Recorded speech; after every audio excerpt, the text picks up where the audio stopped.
Qu'est-ce qui fait exploser des couples qui s'aiment encore?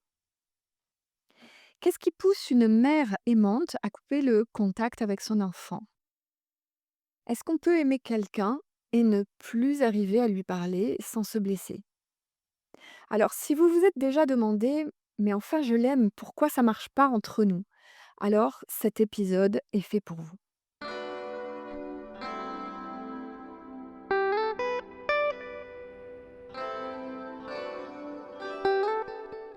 Bienvenue dans En Relation, le podcast qui explore nos liens les plus intimes, notre relation aux autres et la relation à soi.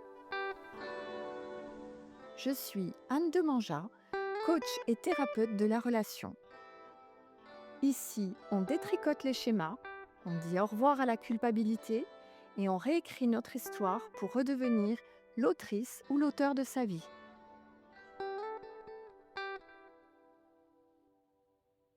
Dans ce premier épisode, je vous propose un renversement de perspective. J'ai souvent entendu l'amour ne suffit pas, mais je ne savais pas ce qui manquait si l'amour ne suffit pas. Qu'est-ce qui fait la force d'un lien? Et si c'était pas ce que l'on ressent, mais la manière dont vous prenez soin de la relation? C'est une confusion très répandue et très coûteuse émotionnellement. C'est souvent parce que je crois que j'aime quelqu'un que j'ai une belle relation. J'ai souvent d'ailleurs pensé avant d'y mettre le doigt dessus que justement il y avait quelque chose qui manquait dans notre amour, puisque notre relation n'était pas bonne. Que ce soit là avec mon conjoint ou que ce soit avec mes enfants. Je me suis longtemps culpabilisée, d'avoir une mauvaise relation, par exemple avec un de mes adolescents. Je me suis longtemps culpabilisée parce que je pensais que je ne l'aimais pas assez. Ou bien alors, je pensais que mon enfant ne m'aimait pas si il me claquait la porte au nez. Donc c'est une confusion très répandue et comme je le disais, c'est coûteux émotionnellement que de penser que parce qu'on aime, la relation sera belle ou vice-versa, que la relation est belle parce qu'il y a de l'amour. En fait, ça n'a rien à voir. L'amour et la relation, ça n'a rien à voir. L'amour, c'est un sentiment, c'est intime, c'est personnel, c'est intérieur. La relation, elle, c'est un lien, c'est extérieur, c'est co-construit par les deux personnes en relation. Autrement dit, dans une relation, on va être toujours trois. Nous ne sommes pas deux, nous ne sommes pas mon conjoint et moi, nous sommes mon conjoint, moi et la relation entre nous. C'est vraiment la relation, c'est le lien, c'est extérieur, c'est donc co-construit et c'est surtout vivant. Autrement dit, je peux aimer quelqu'un très fort et avoir une relation abîmée avec cette personne. Et à l'inverse, je peux entretenir une relation de qualité avec quelqu'un qui m'est complètement indifférent.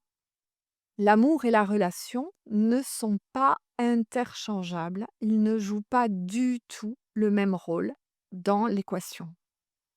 Et c'est précisément quand ils sont confondus que l'on va se tromper d'enjeu. Si j'essaie de régler un conflit relationnel en aimant plus fort, en donnant plus, en prouvant ma loyauté, alors que le vrai chantier, c'est la qualité du lien que j'entretiens avec cette personne, vraiment je me trompe d'enjeu. Donc comme je disais, l'amour, c'est un sentiment personnel. Aimer quelqu'un, c'est très intense. Ça peut remplir le cœur, ça peut donner de la joie, ça peut nourrir mon énergie. Et à l'inverse, aimer quelqu'un, ça peut amener la peur de perdre, ça peut amener la jalousie, ça peut amener la tristesse. En fait, aimer quelqu'un, c'est vraiment personnel et il y a vraiment quelque chose qui est subtil ici, subtil et vraiment très important, c'est que l'amour appartient vraiment à celui qui le ressent. C'est une expérience très intérieure et là, personne n'y peut rien. On ne peut pas accuser quelqu'un d'aimer, ni de ne pas aimer. On aime ou on n'aime pas. Et dans ma pratique au quotidien, quand j'accompagne quelqu'un, j'entends très souvent: «Je l'aime, mais je n'arrive pas à lui parler. Je l'aime, mais cette relation, elle est vraiment pourrie, ça tourne mal entre nous». Que ce soit dans la relation de couple ou dans la relation avec un enfant, souvent avec un adolescent d'ailleurs. Ces phrases, elles sont déjà une alerte. Parce que l'amour, comme je le disais, ne suffira pas à garantir une relation fluide. Pourquoi? Parce que l'amour ne va pas donner les codes pour communiquer, pour écouter, pour poser des limites, ou à l'inverse, pour accueillir des différences. Donc là, en résumé, s'il y a un point clé là, c'est que ce serait comparer l'amour avec un moteur. Mais ce moteur, il a besoin d'un volant et d'un GPS. Sinon, cela va nous amener dans le décor. Maintenant, on arrive à la relation. En communication relationnelle, on dit que la relation, c'est un tiers symbolique. Et d'ailleurs, en communication relationnelle, elle est souvent représentée, elle est toujours représentée d'ailleurs par une écharpe, ou un ruban. Ce n'est pas moi, ce n'est pas l'autre, mais c'est ce qui est entre les 2. C'est une co-création entre les 2, et c'est ce qui nous relie. Cet espace commun, cette relation, elle peut être nourrie, elle peut être aussi ignorée ou même polluée ou encore, complètement réparée. Ce qui va l'alimenter, la nourrir, ça va être nos comportements, les paroles que l'on va choisir, les gestes, les silences, tout notre non-verbal, les regards, notre posture, la façon dont on va exprimer nos désaccords ou nos accords. Et ça va l'alimenter en bien comme en mal. Par exemple, si je pouvais donner un exemple concret, ce serait 2 collègues qui ne s'aiment pas ou même qui peuvent ne pas s'apprécier particulièrement, mais qui peuvent travailler ensemble avec efficacité s'ils entretiennent un lien de respect mutuel, s'ils sont co-créateurs, co-responsables de cette relation, de ce lien de respect. Et à l'inverse, 2 amoureux fous l'un de l'autre peuvent totalement se détruire par des critiques répétées ou par un manque d'écoute. Je pense par exemple à Mathilde que j'ai accompagnée et qui, bien entendu, vous l'imaginez, elle adore son fils qui est adolescent. Elle le dit, elle le montre, elle se sacrifie même parfois pour lui. Mais quand ils rentrent en relation, chaque discussion va se terminer en cri ou en silence lourd. Elle ne savait pas quand elle est venue que la relation avait ses propres besoins. Et ces besoins sont vraiment des besoins vitaux puisque c'est une entité vivante à part entière. Et ces besoins vitaux, c'est donc cette nourriture, cette clarté, ce respect, cette écoute de l'un et de l'autre, tout ce temps partagé. Si je donne un autre exemple, c'est un couple, et peut-être que vous pouvez vous y retrouver ou pas, mais un couple que j'ai suivi qui était amoureux depuis plus de 15 ans.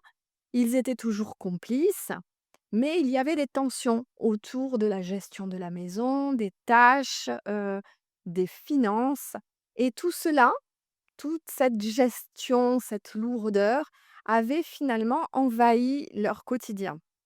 Alors ils essayaient de réparer tout ça en organisant des week-ends romantiques pour, vous l'avez souvent entendu, raviver la flamme. Mais en rentrant de ces week-ends, coûteux d'ailleurs parce que c'était des week-ends romantiques, les mêmes disputes reprenaient.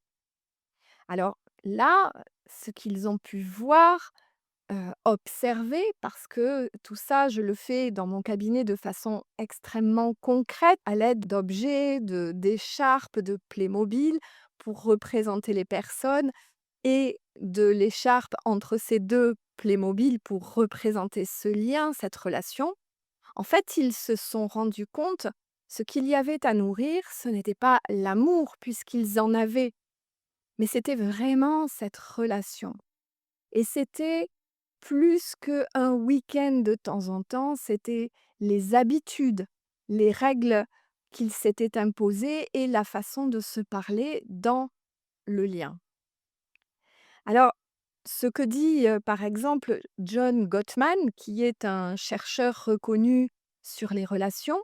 John Gottman qui a écrit un livre, si cela vous tente d'aller, fouiller à l'intérieur. Il a écrit les 7 principes, qui font qu'un mariage fonctionne. The Seven Principles for Making Marriage, Work, avec mon superbe accent, béarnais. Ce livre, il parle de son observation et son observation sur, les couples. Il a vraiment observé que le facteur prédictif de réussite dans un couple, ça n'est pas tant la quantité d'amour, mais c'est la qualité des interactions quotidiennes. En fait, il s'est aperçu que, les couples qui duraient, c'était ceux qui savent réparer après un conflit, qui savent réparer le lien, qui évitent au quotidien les attaques personnelles et qui surtout maintiennent des gestes de reconnaissance et d'affection dans le quotidien. Autrement dit, vous pouvez être fou amoureux, si vos interactions quotidiennes abîment la relation, cette relation de couple ne tiendra pas. Donc là, la question, elle est plutôt de vous demander comment je prends soin de ma relation, plutôt que de vous demander: «Est-ce que j'aime ou est-ce que je suis suffisamment aimée?» Et ça, c'est très déculpabilisant parce que comme, je reviens au début où j'exprimais que quand j'étais plus jeune, en relation avec mes jeunes adolescents, j'éprouvais une grande culpabilité en me disant: «Je ne dois pas les aimer assez si je n'arrive pas à créer une superbe relation». Ou bien, il m'est arrivé de penser et de m'endormir en sanglotant, en me disant, «C'est terrible, mon fils ne veut plus me parler ou ma fille m'a claqué la porte au nez, il ne m'aime pas». Et ça, en fait, ça m'a tellement déculpabilisée que de voir que l'amour et la relation n'avaient vraiment rien à voir. J'ai pris souvent et je prends encore très souvent vraiment l'exemple personnel, hein, de mon boulanger chez qui je vais acheter le pain tous les jours, où il y a une très belle relation entre nous parce que, parfois on échange un petit mot d'humour. Il me vend du bon pain, je le complémente sur son pain. Nous avons une magnifique relation, mais il n'y a pas du tout d'amour. En revanche, avec mon compagnon, avec mes propres enfants, il peut arriver que la relation soit nouée, soit tendue, heu, qu'elle soit à des moments polluée par des non-dits, mais tout cela n'a vraiment rien à voir avec l'amour. Parce que mes enfants, bien entendu, je donnerai ma vie pour eux, je les aime d'un amour inconditionnel. Donc vraiment, le fait de séparer l'amour de la relation est vraiment très important. Donc là, c'est vraiment pour vous de vous poser la question: «Comment au quotidien je vais pouvoir prendre soin de cette relation?» Cela peut vouloir dire, par exemple, nommer ce qui ne va pas sans accuser. Ce qui peut vouloir dire, écouter vraiment l'autre quand il me parle, lui laisser finir ses phrases, au lieu de déjà préparer ma réponse. Cela peut vouloir dire accepter l'autre tel qu'il est dans sa différence et ça peut vouloir dire surtout poser mes limites sans punir l'autre. C'est vraiment un changement de posture qui va ouvrir énormément d'espace. Alors tout ça, pour moi, ça a été une grande nouvelle, une sacrée bonne nouvelle. Parce que j'ai découvert justement que puisqu'il n'y avait pas d'amour là en jeu, que l'amour était la base, mais que tout se jouait dans la relation, j'ai pu, comprendre que les compétences relationnelles, eh bien ça s'apprend. Ça n'est pas inné et vous pouvez les intégrer à tout âge. Alors bien entendu que ce sera plus difficile à 40 ans qu'à 3 ans, d'où, l'apprentissage, relationnel. Et justement, ce qui va s'apprendre, c'est, apprendre à dire ce que je vis plutôt que de dire tout ce que je reproche. Exprimer mes besoins sans exiger. Réparer quand, j'ai blessé quelqu'un et construire des moments nourrissants pour le lien. C'est exactement tout ce que nous allons explorer au fil des épisodes à venir. Alors, si cet épisode vous a éclairé sur la différence entre relation et amour, si cela vous a fait réfléchir, si cela a ouvert une piste de réflexion pour vous, abonnez-vous à En Relation pour ne rien manquer. Et puis, je vais vous inviter à laisser un joli commentaire ou 5 étoiles sur votre plateforme préférée. Ça m'aidera à le faire connaître et ça va me toucher profondément. Et puis, merci d'avoir écouté et je vous dis à très bientôt pour un nouvel épisode.